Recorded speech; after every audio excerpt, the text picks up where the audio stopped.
I guess I really don't know what Christmas is all about. Isn't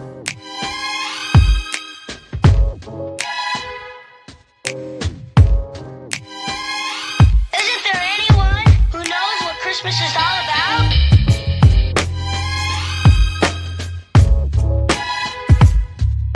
Hello all, welcome to the HappyNessa channel. This channel is for everyone committed to happiness. Anyone and everyone of all ages and stages who are committed to happiness, connectedness, and being yourself, being you authentically and unapologetically. So on the topic of being you, y'all know that I'm in my first phase. So what really matters to me is not the quality of the video. It's really just getting used to being in front of the camera consistently, getting used to being an open book, more so on video. You know, I have published a book, and so I've kind of shared my story in that way, but that's a, select view of the population who actually reads the book. So being on here, being myself, and being real with life is helping me. It's basically like journaling, but in a video form. So for anyone who's interested, whether you choose the vlog and share it or not, it can be very healthy and helpful for your mental health. So I definitely encourage anyone who even has a slightest desire to consider vlogging. It is absolutely powerful when it comes to expressing yourself, enhancing your communication and creativity.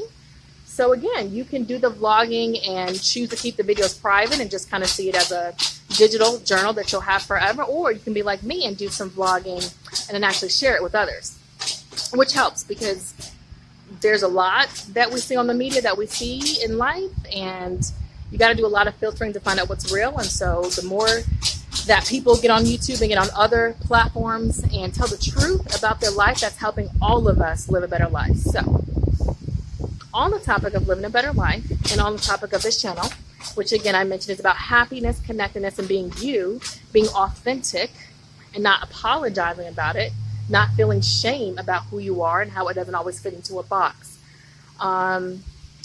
On that topic and up under that big umbrella, we're going to talk about relationships, because all of us have friendships.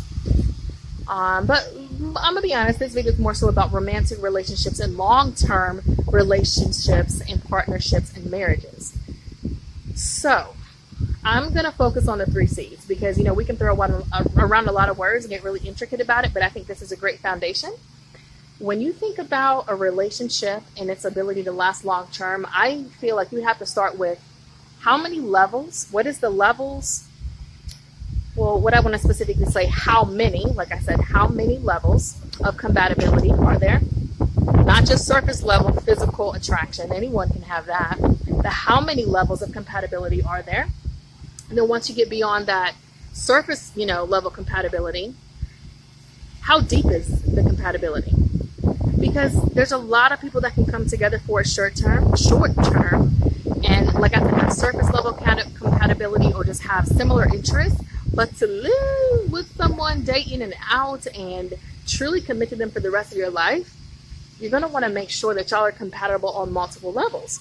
So a lot of people who are kind of out in the dating world, and I can feel your pain when it comes to the fact that I was married early and then divorced, and then had to get back out there as an adult with kids and date. And that was a rude awakening experience when it comes to the dating world.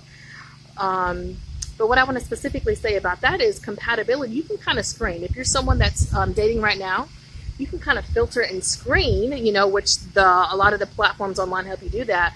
But what I mean even beyond that is ask some of those deal breaker questions up front. So when I compare myself to some others who were dating when I was dating or maybe are dating now, there's a big divide. You have some people like me who don't really want to waste time. It's not that we're rushing, it's that we just don't want to waste time getting to like someone that we only have a surface level compatibility with, or we only have very few levels or not enough depth of compatibility. So what I'm going to do right away, and yeah, they've got some construction going on over there, but it's okay. That was better than having the kids in the background. They were already distracting me with the first take of the video. So what I did, which saved me some time and helped me find a very compatible partner more quickly than many others, is that I wasn't afraid to ask those true hard questions up front. once I realized what I really wanted, because that's another thing too, is sometimes dating and finding the real partner that you deserve and that you're going to be happy with for a lifetime can be hard because you're not being real with yourself about what you really want. So one, be real with yourself about what you really want in a partner. And then once you know what that is, which that can be a process in itself. You know, sometimes you think you want something, or sometimes you give one characteristic so much power and then you have it and you realize that doesn't really matter to me. So that's a, process, a learning process when it comes to what it takes to really know what you want. But once you do know what you want,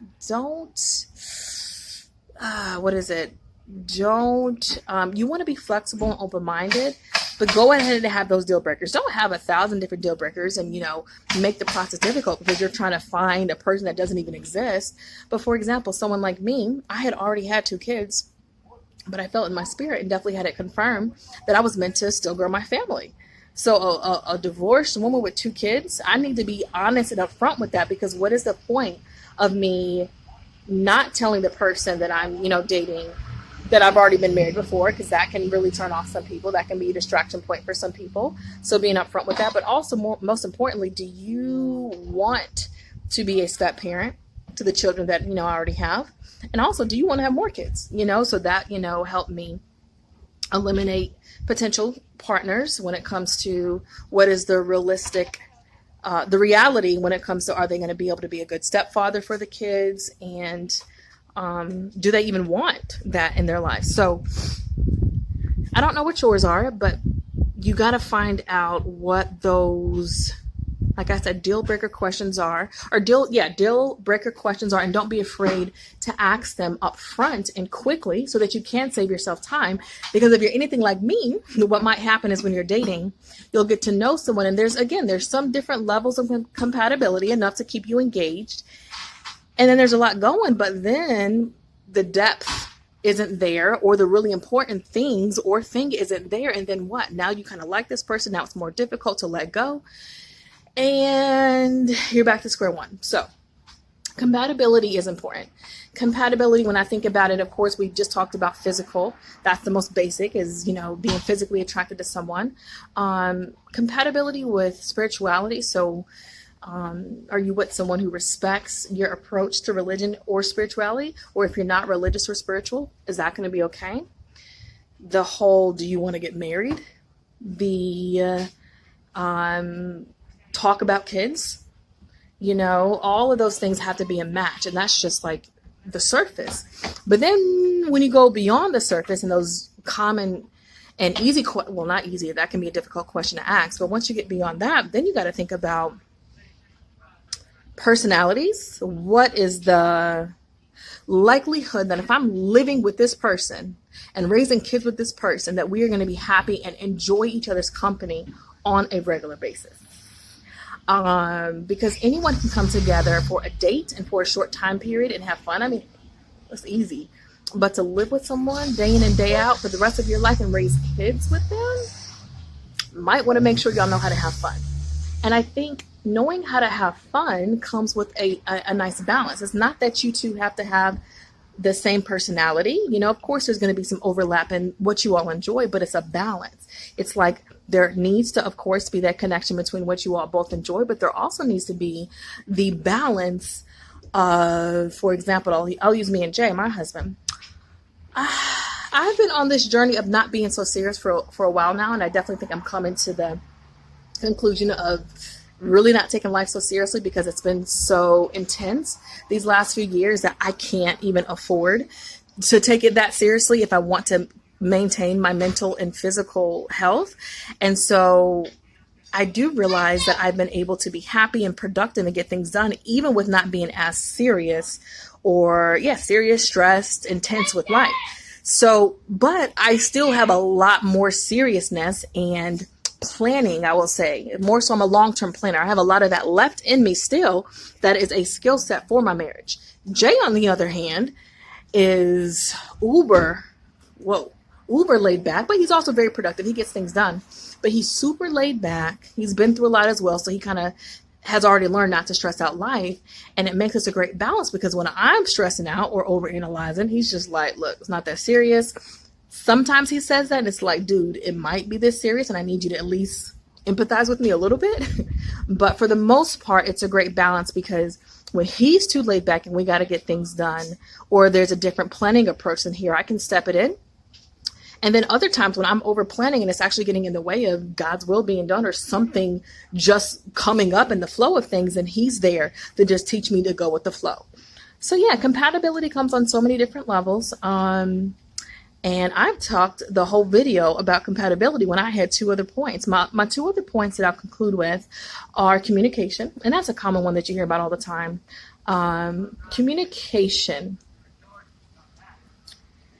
A commitment to communication. Communicating and realizing that we all communicate in different ways. And it's not always a right or wrong way. I mean, there are some right ways when it comes to we need to learn how to listen. Number 1, be active listeners and listen to just understand the person, and not listen to respond. That's a big one. And then the last one, collaboration, communication. No. I just said the last one. So the first one that I mentioned was how compatible are you? How many levels of compatibility do you have? Second thing that we commonly talk about is communication. Thirdly is collaboration. Is this a person that is going to be on your team and y'all are going to be rooting for each other? When challenges come up, are y'all going to be able to realize you're on the same team, working for the same goal? So that's it. I'll elaborate on the other 2 on another video.